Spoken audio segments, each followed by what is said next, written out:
안녕하세요. 저는 얼마 전에 결혼한 새댁입니다. 저는 오늘 저희 친정과 저희 시댁 얘기를 좀 해보려고 합니다. 저희 친정이나 시댁이나 어이없는 사연이 있어서 어느 가정 얘기부터 해야 하나 싶네요. 가족 간의 신뢰가 깨지고 믿음이 사라지니 남보다 못하다는 것을 실감했습니다. 남이야 속일 수도 있고 안 보면 되지만 이런 엄청난 일은 가족은 이러면 안 되는 거 아닌가 싶어요. 몇십 년을 비밀을 숨겼으니 그 배신감은 이루 말할 수가 없습니다. 저희 가정사도 기가 막히고 저희 시댁 얘기도 기가 막혀서 말입니다. 일단 제가 두 가정의 문제를 말하기에 앞서 제가 신랑과의 만남부터 얘기를 시작해 볼게요. 저는 결혼이라는 거에 전혀 정말 관심이 하나도 없던 사람이었습니다. 저는 한부모 밑에서 자랐는데 그래도 전혀 불행하지 않았고 행복했어요.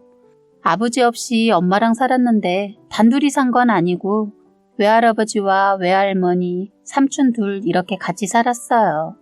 삼촌들이 워낙 저를 많이 챙겨주셔서 아빠의 빈자리는 전혀 느끼지 못했던 것 같아요. 어릴 적 학교에서 하는 운동에도 삼촌들이 다 참석해줬어요. 아빠랑 하는 놀이도 빠짐없이 와줬기 때문에 저는 친구들이 아빠가 없는 줄 몰랐어요.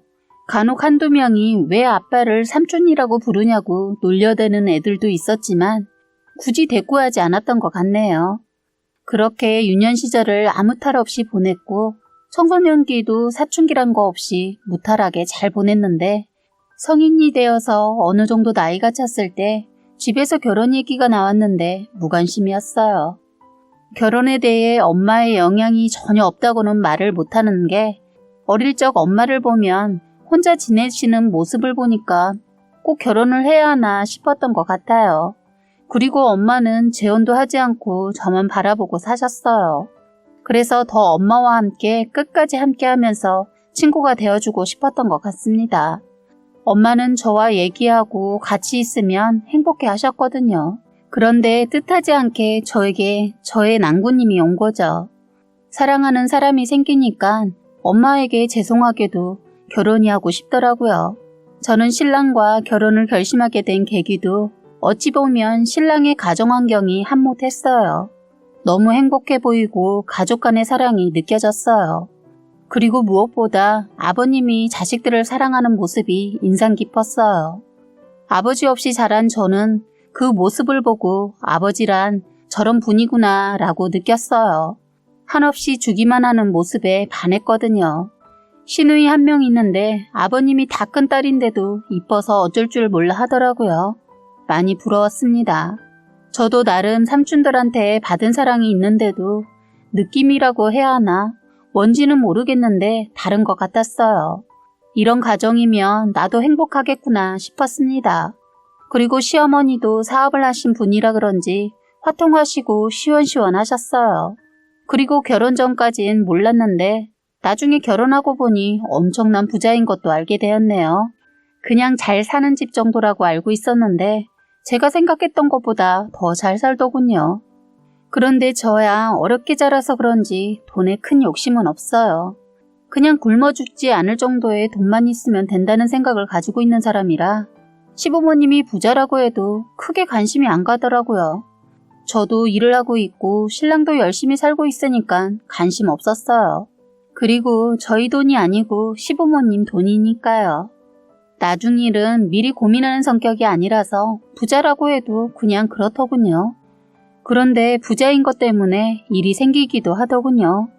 아버님의 엄청난 사건이 화근이었죠. 그런데 저는 그 사건이 터지기 전까지는 아버님이 너무 좋았어요. 왜냐면 저희 아버지는 바람기가 다분한 분이셨거든요. 그러니까 책임감도 없고 완전 바람둥이셨죠. 엄마 말에 의하면 싸질러 놓고 책임이라고는 하나도 없는 사람이라고 어릴 적 귀에 딱지가 않도록 들었던 말입니다. 아버지는 제가 3살 때쯤 바람이 나서 집에 들락날락 하다가 아예 집을 나가셨다가 제가 7살 때쯤 한번 외갓집에 오셨던 기억이 있어요. 그래서 제가 아버지 얼굴을 잘 기억 못하는 것은 초등학교 입학 전 한두 시간 함께 짜장면 먹은 기억밖에 없었기 때문입니다.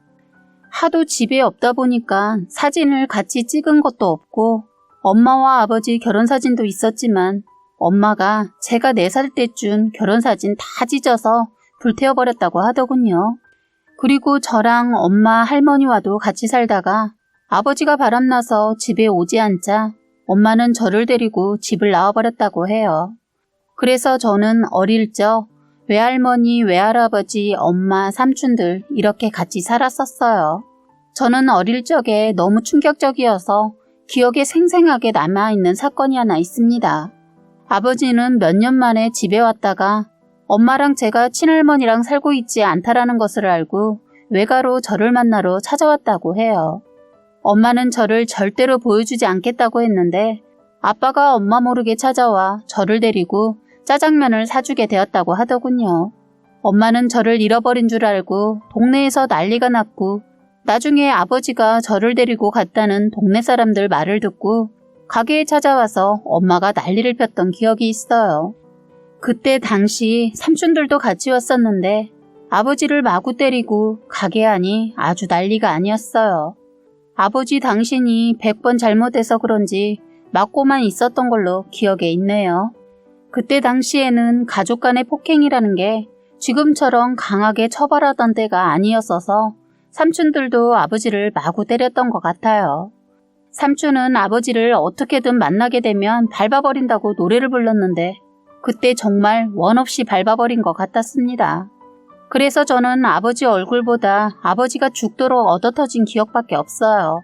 삼촌이 아버지한테 2번 다시 나타나면 그땐 가만두지 않겠다고 말을 해서 이혼하고 그 이후론 한 번도 저를 보러 오지 않았다고 엄마한테 들었는데 나중에 아버지를 만나게 되면서 알게 된 것은 아버지가 저를 한번 보고 나서는 계속 아른거려서 먼 발치에서라도 저를 보기 위해 1년에 10번 정도는 왔었다고 말을 하더군요. 그런데 그 말을 들으니까 더 화가 났어요. 이제 와서 그게 무슨 소용이고 뭘 어쩌라는 것인지, 그리고 왜 이제서야 나타난 것인지 너무 미웠어요. 그리고 더 어이없는 것은 그동안 아버지는 결혼을 4번이나 했다고 들었기 때문입니다. 듣고도 믿어지지 않는 얘기였어요. 저희 엄마가 첫 번째 부인도 아니라고 하는 거예요. 그것도 충격이었습니다. 엄마가 한 번도 말을 해주지 않아서 모르고 있었는데 나중에 엄마에게 들어보니 엄마도 아버지가 초혼이 아니라는 것을 결혼하고 저를 가지고 나서 알았다고 합니다.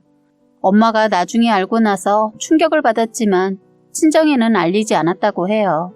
잘 살면 되겠지 하고 다 묻었는데 이런 고마움도 모르고 아버지가 또 바람을 피워서 결국 엄마도 더 이상 참지 않고 아버지가 바람나서 집을 나갔을 때 이혼도 해야 하고 더 이상 인연이 아니다 싶어서 끝을 보기 위해 삼촌들한테 알렸다고 하더군요.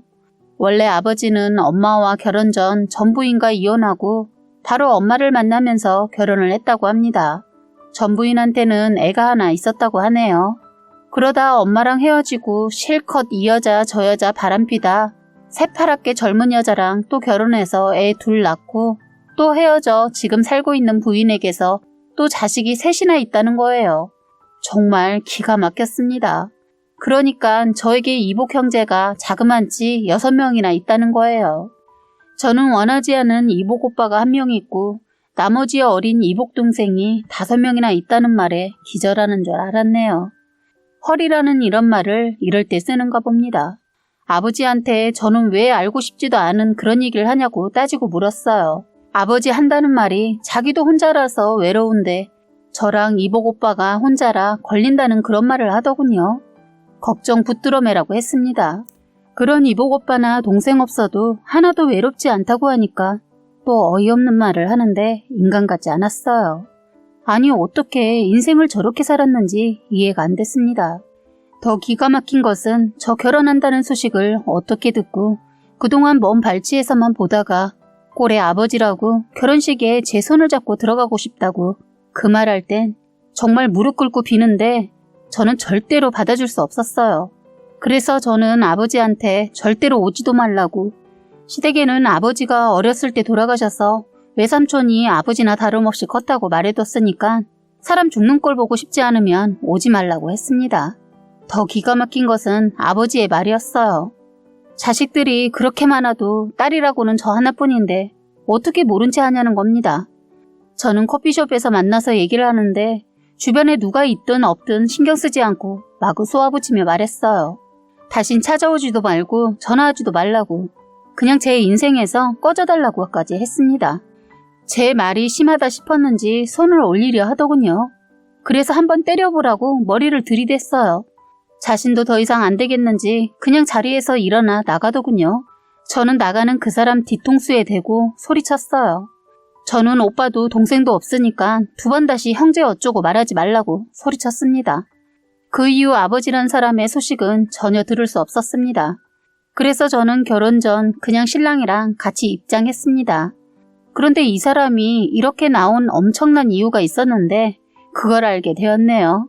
하루는 그날따라 일이 너무 많아서 일에 치여 있는데 모르는 번호로 전화가 와서 업무가 너무 바쁘기도 하고 모르는 번호이기도 해서 전화를 받지 않고 있었어요. 그런데 나중에 보니까 전화가 수십 통도 넘게 와 있는 겁니다. 도대체 누구길래 이러나 싶어서 점심시간대에 전화를 해봤어요. 여보세요 하는데 젊은 여자더라고요. 저는 그 사람을 전혀 모르니까 상대방이 말을 할 때까지 기다렸습니다. 저에게 그 많은 전화를 했을 때는 무슨 이유가 있겠지 하고 상대방의 대답을 기다리고 있는데 갑자기 흐느끼면서 다짜고짜 자기를 만나줄 수 있냐는 거예요. 이건 뭐지 했네요. 도대체 자기가 누구인지도 밝히지 않고 다짜고짜 만나달라는 말에 저는 전화를 잘못 거셨어요 하고 그냥 끊어버렸어요. 괜히 기분이 좋지 않았거든요. 그런데 다시 그 번호로 전화가 오더군요. 다시 받을까 하다 받지 않았더니 문자 하나가 오더군요. 문자에는 제 아버지의 아내라고 하면서 꼭 만나 뵙길 바란다는 문자였습니다. 저는 이 여자가 지금 같이 살고 있는 여자구나 라는 생각이 들더군요. 저는 일하는 내내 많은 고민을 했습니다. 도대체 이 여자가 왜 나를 만나려고 하는 걸까? 많은 생각을 해도 답이 나오지 않더군요. 저는 그 문자를 받고 답도 주지 않고 일주일 동안 고민을 했습니다. 그런데 퇴근하는 길에 전화가 걸려왔어요. 저는 순간 번호를 보고 받을까 말까 고민을 하고 있는데 제 앞에 젊은 여자가 전화기를 귀에 대고 저를 향해 걸어오더군요. 제가 전화를 받지 않자 그 여자가 전화를 끊더니 저에게 인사를 건네더라고요. 아버지랑 같이 살고 있는 사람이라고 하면서 같이 얘기 좀 하자고 하는데 제가 그 여자랑 할 얘기가 뭐가 있을까 싶어서 거절했습니다. 같이 마주 앉아 할 말 없다 하고 그 여자를 뒤로하고 가려는데 갑자기 제 팔을 잡더니 도와달라고 하는 겁니다. 지금 저희 아버지가 간암이라고 하는 거예요. 그래서 저보고 검사를 해달라는 부탁을 하러 왔다고 하더군요. 참 할 말이 없더군요. 저는 그 여자가 잡은 팔을 뿌리치면서 도와줄 마음 없고 나한테 아버지란 사람 없다고 하고 단번에 거절했어요. 그러자 그 여자 제 앞에 무릎을 꿇더니 아이가 셋이나 있다면서 제발 도와달라고 하는 겁니다.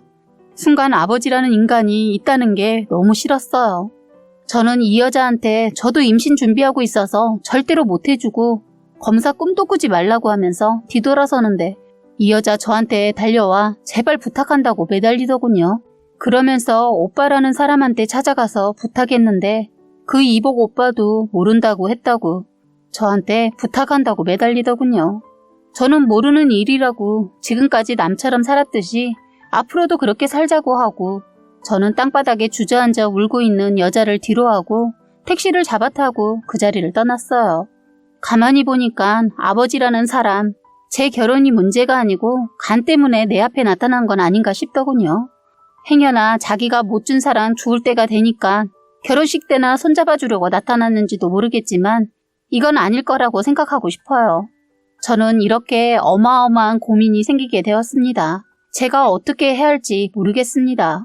저는 이 고민으로 미쳐버릴 것 같아요.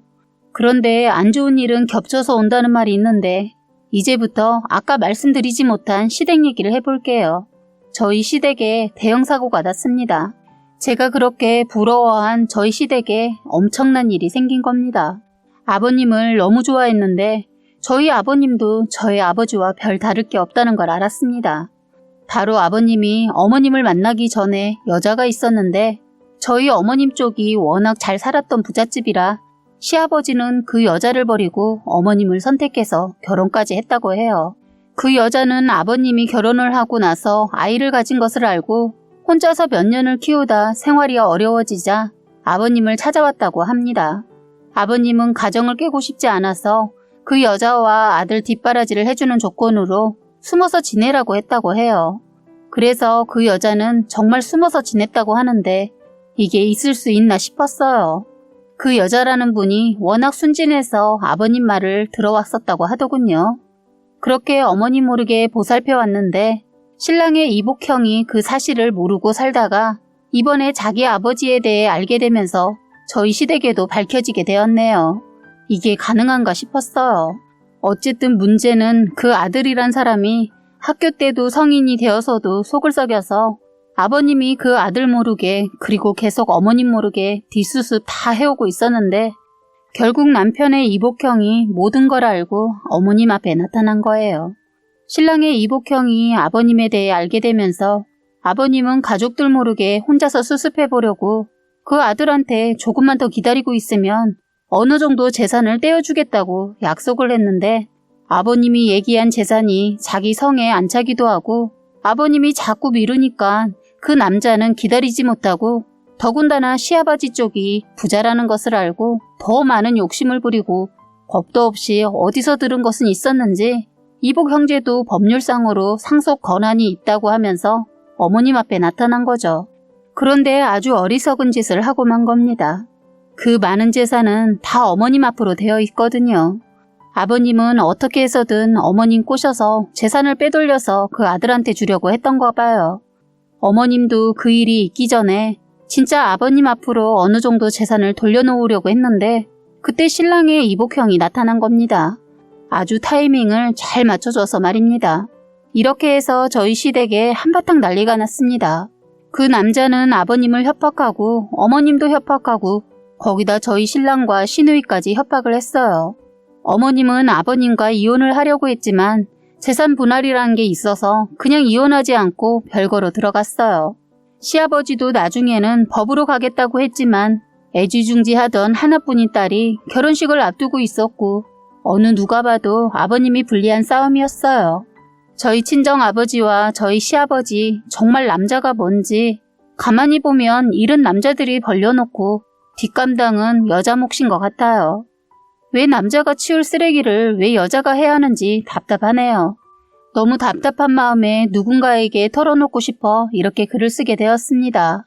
시댁에 이런 일을 겪으면서 엄마가 하던 말이 생각나네요.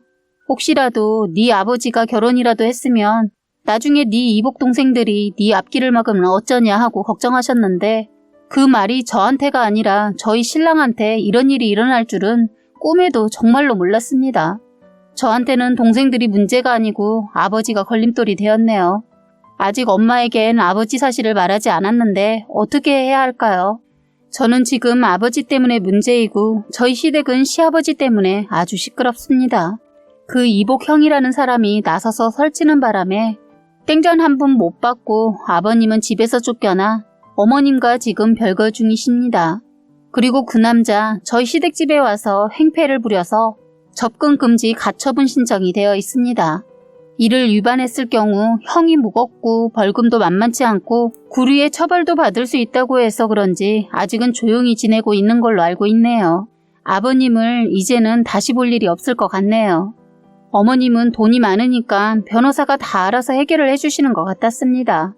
저는 이번 일을 겪으면서 돈이 없는 것보단 있어서 변호사라도 구할 수 있으니 좋은 것 같기도 하고 돈이 없었으면 이런 일이 생겼을까 싶기도 하고 참 돈이라는 게 아이러니하네요. 저희는 어머님이 시키는 대로 대처하고 있고 모든 것이 별 문제 없이 해결되길 바라고 있을 뿐입니다. 그리고 마지막으로 저는 정말 어떻게 해야 하는 것이 좋은지 여러분의 소중한 의견 부탁드리겠습니다. 지금까지 여러분의 소중한 사연을 읽어드리는 해바라기 사연방이었습니다. 구독과 좋아요, 알림 설정 부탁드리겠습니다.